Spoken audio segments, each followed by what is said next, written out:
दोस्तों कैसे हैं आप सब। Welcome back to my channel. दोस्तों आज इस वीडियो में चर्चा करने वाले हैं कि आपको मेडिकल स्टोर खोलने के लिए कौन कौन सी चीजों की रिक्वायरमेंट होने वाली है, कौन कौन से डॉक्यूमेंटेशन की रिक्वायरमेंट होने वाली है और मेडिकल खोलने के लिए कितना ज्यादा इन्वेस्टमेंट की आवश्यकता पड़ने वाली है और कितनी ज्यादा आपको ऐसी इन्वेस्टमेंट चाहिए होगी कि आपको रनिंग जो वर्किंग कैपिटल कहते हैं वो आपको चाहिए होगी कि डेली आपको डे टू डे एक्सपेंसेस करने के लिए आपके पास होनी चाहिए।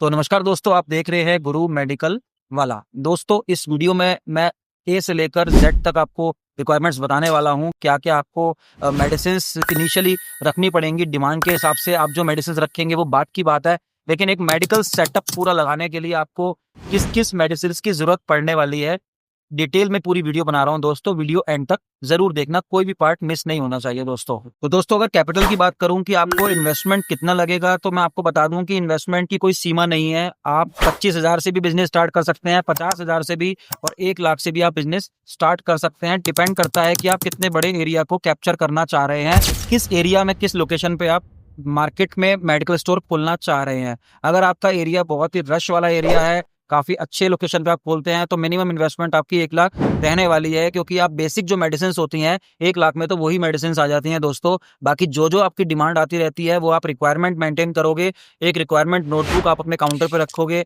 जिसमें आप डेली की रिक्वायरमेंट लिखते रहेंगे और उनसे टाइम मांगकर कस्टमर से आप उनको दवाई प्रोवाइड करा दिया करेंगे। वो आपके ऊपर डिपेंड करता है कि आप कितना स्टॉक मेंटेन करना चाहते हैं, लेकिन आपको मैं राय दूंगा कि कम से कम 1 लाख रुपए से आप बिजनेस स्टार्ट करें, क्योंकि 1 लाख रुपए में एक आपकी जनरल मेडिसिन जो बेसिक मेडिसिन होती हैं, जैसे कॉम्बीफ्लैम हो गई, विक्स एक्शन 500 हो गई, सैरिडॉन हो गई, ये सब बेसिक मेडिसिन होती हैं, जनरल आइटम होते हैं। जैसे मूव हो गया, इजगार्ड हो गया, रिंगार्ड हो गया, जंडुबाम हो गया, आयोडेक्स हो गया, वॉलिनी हो गया, ये सारी बेसिक रिक्वायरमेंट्स होती हैं। इसके साथ ही अगर आप आयुर्वेदिक मेडिसिन रखना चाहते हैं तो आयुर्वेदिक मेडिसिन में भी जंडू नित्यम हो गई, आपका जितने आसव वगैरह आते हैं, अरिष्ट आते हैं, जितने भी जसमूल अरिष्ट आता है, अशोका अरिष्ट आता है, पंचासव आता है, पंचारिष्ट आता है, बहुत सारी चीजें दोस्तों। इतनी इतनी वैरायटी है मेडिकल लाइन में दोस्तों कि आप वैरायटी पूरी करते करते थक जाएंगे, क्योंकि मेरी खुद की शॉप पर लगभग 10,000 आइटम है जो उनको मेंटेन करता हूं दोस्तों। फिर भी कोई ना कोई रिक्वायरमेंट मिस हो ही जाती है, कोई ना कोई कस्टमर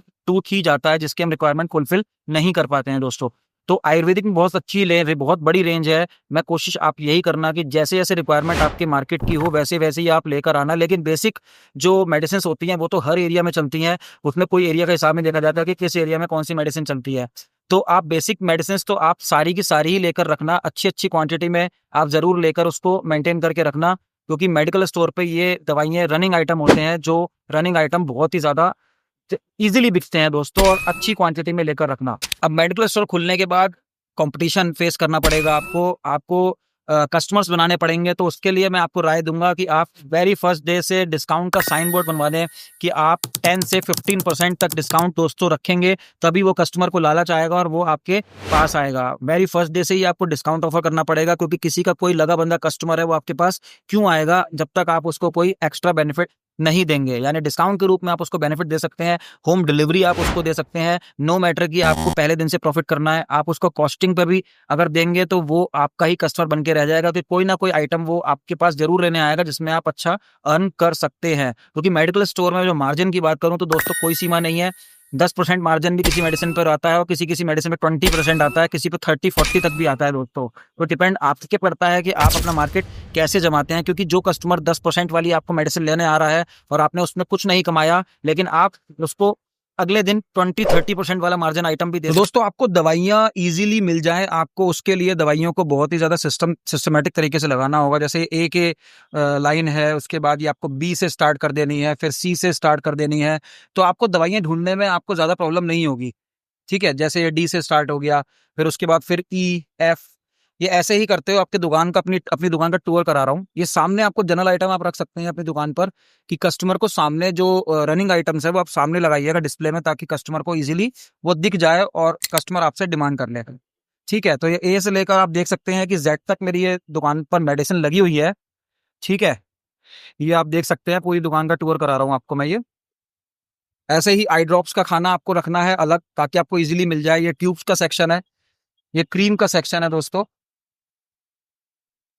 ठीक है, ये आपको ये कुछ जनरल आइटम आपको सामने लगा देने हैं, स्टिकर्स लगा देने हैं ताकि आपको कस्टमर डिमांड इजीली कर पाए। ये सैनिटरी नैपकिन्स वगैरह हो गए हैं। ये मेरा कॉस्मेटिक सेक्शन अलग है, ये मैंने कॉस्मेटिक्स के रूप में कुछ फेस वॉशेस रखे हुए हैं। सैनिटाइजर पार्ट हो गया, ये हेयर ऑयल पार्ट हो गया, फेस वॉशेस का पार्ट हो गया। ये मेरे डाइपर की पूरी रेंज है दोस्तों, आप देख सकते हैं डाइपर्स की रेंज है पूरी ये। डाइपर्स की बात करें तो दोस्तों पैम्पर्स आते हैं, लिटिल एंजल आता है, मैमी पोको पैंट आता है और इवन हगीज भी आता है। सर्जिकल आइटम्स का आप खाना अलग बना सकते हैं। तो फ्रेंड्स, आपको मेडिकल स्टोर खोलने के लिए कुछ ये रिक्वायरमेंट्स की जरूरत पड़ती है, जिसमें नंबर 1 पर आता है फार्मासिस्ट का लाइसेंस, नंबर 2 पर आता है ड्रग लाइसेंस, नंबर 3 पर आता है एमएसएमई का रजिस्ट्रेशन आपका फर्म का होना चाहिए। एमएसएमई रजिस्ट्रेशन आपको किसी भी साइबर कैफे से इजीली हो जाता है, या आपका जो सीए है वो आपको एमएसएमई में रजिस्ट्रेशन करा के देगा। फिर उसको जरूरत पड़ती है आपकी डॉक्यूमेंट्स की बात करें तो आपकी ये हो गई है, और फिर आपको जरूरत पड़ती है एक फ्रिज की, एक कंप्यूटर सेटअप होना चाहिए आपके पास, जिसमें आपका प्रिंटर वगैरह भी होना चाहिए, एक आपका रेंट एग्रीमेंट होना चाहिए, अगर आपकी शॉप रेंटेड है तो रेंट एग्रीमेंट उसमें लगता है डॉक्यूमेंट्स में, एक आपका मैप बनेगा, मैप जो आपकी सिचुएशन यानी कि शॉप की जो लोकेशन है, उस शॉप की लोकेशन का एक मैप बनेगा कि दाएं बाएं किसकी दुकान है, सड़क कहाँ पर है, ये सब कुछ लगा लगा के आपका एक मैप तैयार होगा। और अगर शॉप की बात करें तो एरिया ऑफ शॉप होना चाहिए 10 स्क्वायर मीटर, यानी 10 स्क्वायर मीटर की आपकी शॉप अगर है तो आप रिटेल की दुकान यानी कि केमिस्ट आप बन सकते हैं, रिटेल की शॉप आप इजीली खोल सकते हैं किसी भी एरिया में।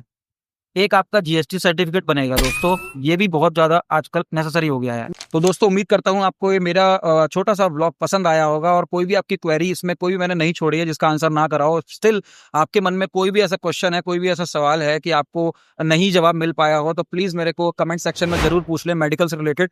ऐसे ही वीडियोज़ के लिए मेरे चैनल को जरूर सब्सक्राइब कर दिएगा। आपको मेडिकल से रिलेटेड कोई भी जानकारी चाहिए हो तो मेरे को जरूर चैनल को सब्सक्राइब कर दिए, और वीडियो को लाइक और शेयर करना ना भूलिएगा। मिलते हैं नेक्स्ट व्लॉग में, टेक केयर, बाय।